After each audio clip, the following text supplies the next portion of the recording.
a metê-la na ordem. Não foi difícil. Não, ao contrário, não foi fácil. Porque eu imagino que essa sua vivacidade, essa sua alegria, às vezes devia ser um bocadinho difícil de conter. Como é que era? A sua mãe zangava-se consigo? Era? Ai, muito. Ela zangava-se bastante comigo. E estava preparada para que fizesse um casamento convencional. A minha mãe queria que eu saísse de casa, vestida de grego e vinalda, de branco, não é? Mas pronto, não aconteceu. Ela ficou muito zangada consigo quando arranjou o primeiro namorado? Ficou. Foi? Ficou porque era bastante jovem. Que idade tinha? Eu, na altura, depois eu fui para o banco, ia fazer 17...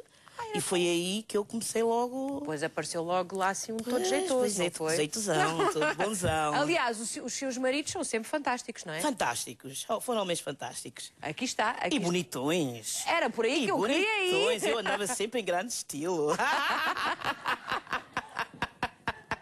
Mas a Edith pertence a uma geração que, embora, pronto, podia ter essa vivacidade toda e fosse toda, enfim, um bocadinho, como se costuma dizer, para a frente. Mas podia a ver assim, deixar-se apartar um bocadinho pelas convenções. Mas não deixou, quer dizer, não, vamos embora. Portanto, o mundo está em mudança, eu vou aproveitar. Eu queria era viver e liberdade, pronto, não pensava, não é?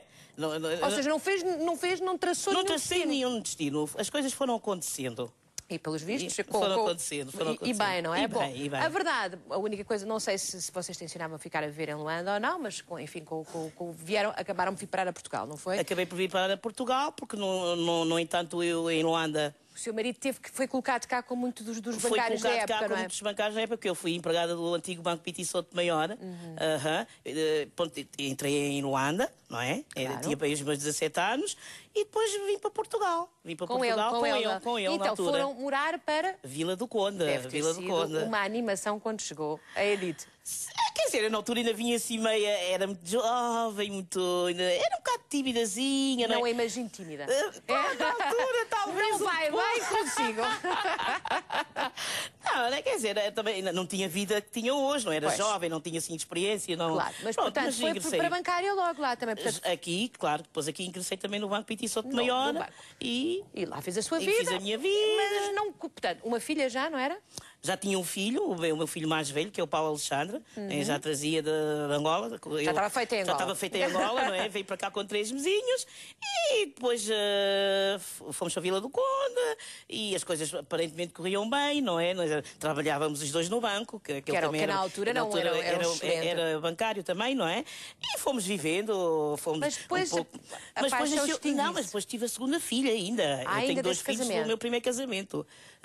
Tive uma menina, mas depois as coisas não correram muito bem. E lá vem ela para Lisboa. Pumba, pedi transferência para Lisboa. Pumba! E-me embora.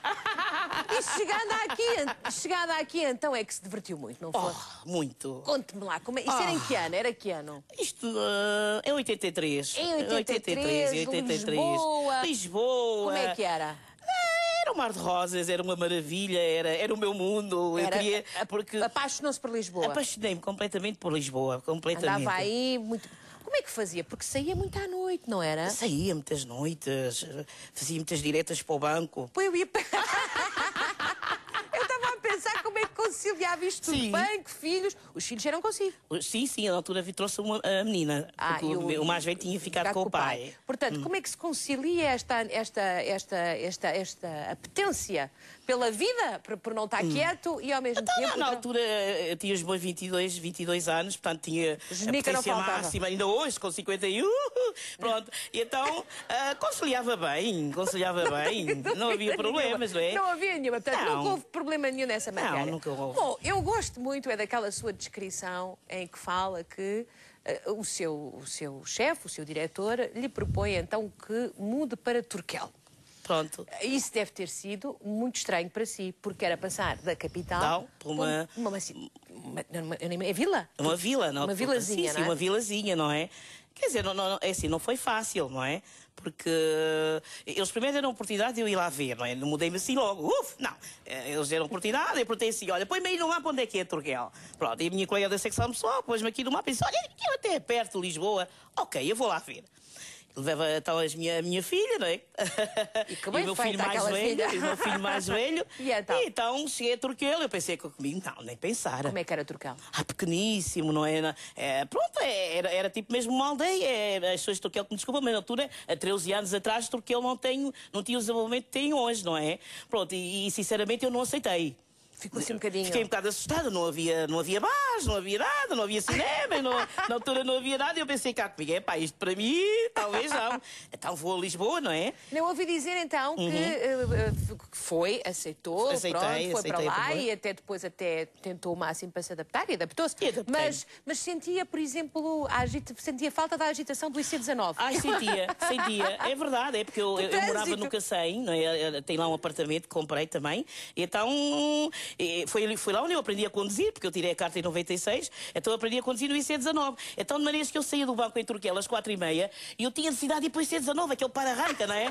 Tinha necessidade de barulho, das luzes, tinha necessidade de tudo. Mas... É a primeira pessoa que eu conheço que tem saudades do IC19. Eu adoro IC19. Neste momento, os autarcas aqui da zona estão encantados. Existe alguém que gostava do IC19 como era? Gostava na altura. E depois? E lá, mas entretanto... Mas lá, entretanto, o gerente um dia chamou-me e esteve a falar comigo e disse-me assim: Edith, porque é que você vai todos os dias para Lisboa?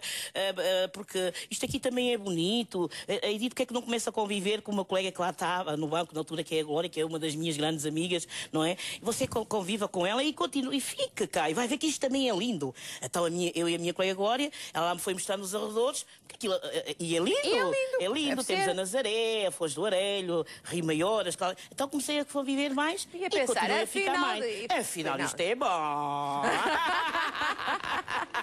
E foi-se entusiasmando e foi ficando. Fui ficando, com muito sucesso. Com muito sucesso, não é? Porque muito bem. Eu não sei se disse, eu tive a sorte de ser sempre a única negra em tudo.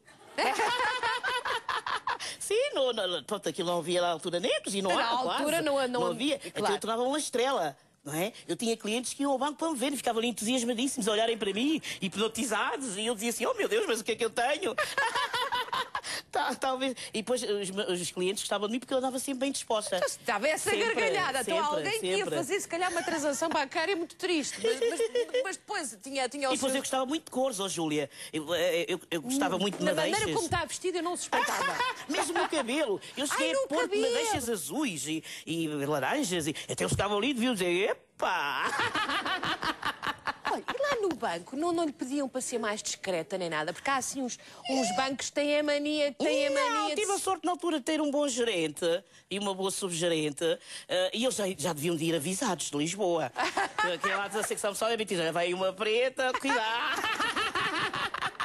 Não, que eles estavam de mim, porque eu fui dar alegria ao balcão também. E não é só ser uma boa profissional. Eu até aposto... Essa exuberância toda até dava jeito. Depois eu andava sempre com aqueles decotes, não é? Eu tinha um cliente que chegava ali... Isso é que é muito bom. Alegria, que haja alegria. Bom, Edith, sim. Nesta altura, quantos filhos? Em Turquel, quando chegou a Turquel, tinha quantos filhos? Então, quando eu cheguei a Turquel, já tinha 4. 4. A minha filha que me ajuda. Então, tinha a minha primeira, o meu primeiro. É linda, minha filha. É linda. Aí está, que eu digo a Júlia que sempre tive em grande estilo com os homens. Não há dúvida nenhuma. Edith, mas a sua mãe zangava-se muito consigo, não era? Claro que a minha mãe zangava-se, só que, é assim, eu também tive esta vida assim mais de liberdade e de furia, porque os meus pais vivem em Angola. Eles só vêm cá uma vez por ano, portanto, ela não sabia quase nada do que eu fazia. Porque senão talvez também não tinha ingressado para estes caminhos, não é? Mas ela ia sangando porque ela dizia: oh, mãe, estou de bebê. E ela: opa! Oh, filha, mas aí não há pílulas. E amanhã, mas... E depois eu tive a sorte. A sorte, porque senão não tinha esses filhos maravilhosos, que os homens que passaram pela minha vida não tinham filhos. Eu era... Na altura, eu era mãe do primeiro filho deles. Era muito bonito. Era muito bonito, era giro. Eles é que pediam. Olha, temos ali a nossa psicóloga, que já está... Eu já acho que já ouvi. Júlia. A Edith é uma espécie de tónico, não é? Estar ao pé dela é... Conte-me lá.